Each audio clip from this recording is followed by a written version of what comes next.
temps.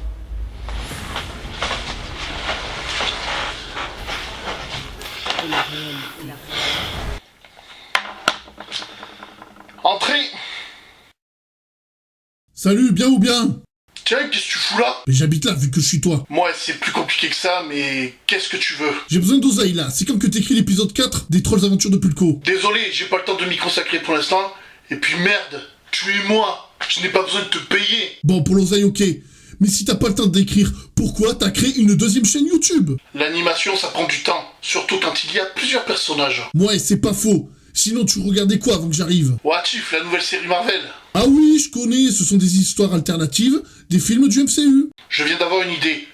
D'un certain point de vue, tu es mon variant.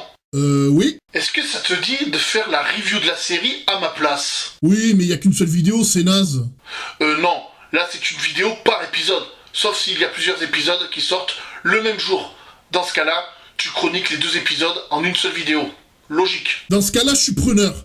Maintenant que j'y pense, j'aurais pu faire Loki aussi. Ah, désolé, je n'y avais pas pensé. Bon, je te laisse faire. Vas-y, je vais gérer ça. Bonne chance. Un voyage dans l'inconnu pour répondre à l'ultime question.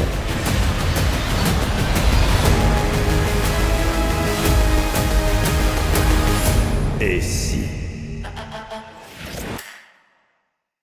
Salut à tous, c'est PULKO et bienvenue dans le Pulco Cinematic Universe. Et aujourd'hui, nous allons parler de l'épisode 1 de la série What If. Et comme vous l'avez compris, je vais faire la review de cette série uniquement avec mon avatar de South Park. Mais je pense que je vais l'utiliser pendant tout le reste de l'été sur les autres vidéos. Car il faut l'avouer, il fait chaud en ce moment. Ah oui, aussi, je vais spoiler l'épisode et une partie des films du MCU. Manière, c'est simple. Déjà, si tu regardes cette série, c'est que t'as vu tous les films du MCU. Et potentiellement aussi les séries Disney+.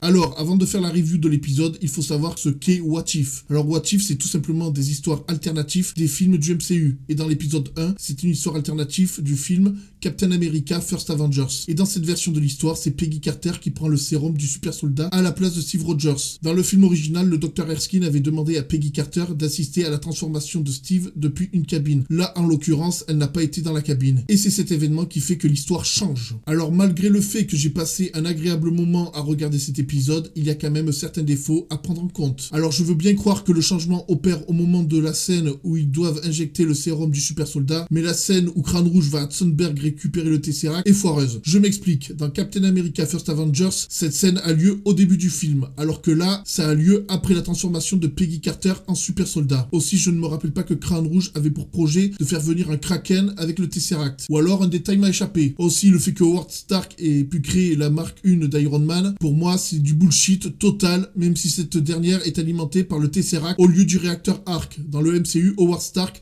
n'a rien à voir avec les armures d'Iron Man. Et dernier défaut à prendre en compte, le Tesseract qui enferme la pierre de l'espace n'est pas censé envoyer Peggy Carter dans le futur, mais dans un autre lieu. Pour ce qui est du voyage dans le temps, c'est la pierre du temps. Non, logique. Et d'ailleurs, le Kraken qui arrive d'une autre dimension, c'est pareil. Le Tesseract ne fait pas passer d'une dimension à une autre. Après, peut-être que les prochains épisodes de la série me mettront en tort sur les défauts que je viens de citer. Maintenant, si je dois parler des points positifs de la série, ben ça reste génial malgré les défauts que je viens de citer. Le duo Captain Carter-Steve Rogers marche parfaitement, déjà en tant que duo de super-héros, mais la romance qu'il y a entre les deux est beaucoup mieux que dans le film original. Je le dirai que dans cette vidéo, mais j'adore les graphismes de cette série. Les scènes d'action sont pas mal pour de l'animation. Il y en a, ils aiment pas ça, mais j'adore les scènes parallèles au film original, comme les interactions entre le commando hurlant et le Captain. Alors moi, j'ai regardé l'épisode en VF, et ils ont gardé les mêmes comédiens de doublage que dans les films originaux. Par exemple, dans la VO, ce n'est pas Chris Evans qui fait la voix de Steve Rogers. Une crotte de nez pour les pros VO. Ça ne fait pas de mal. Par contre, des fois, c'est mal joué et c'est dommage. Des fois, il y a certaines références qui sont un peu forcées, mais c'est pas grave. Et j'aime bien la petite référence à Avengers à la fin de l'épisode. Voilà, nous arrivons en fin de vidéo. Pour ne pas louper les autres vidéos sur What If, je vous invite à vous abonner à la chaîne du Pulco Cinematic Universe. Vous pouvez aussi me rejoindre sur tous mes réseaux sociaux. C'était PULKO. Sur ce, ciao!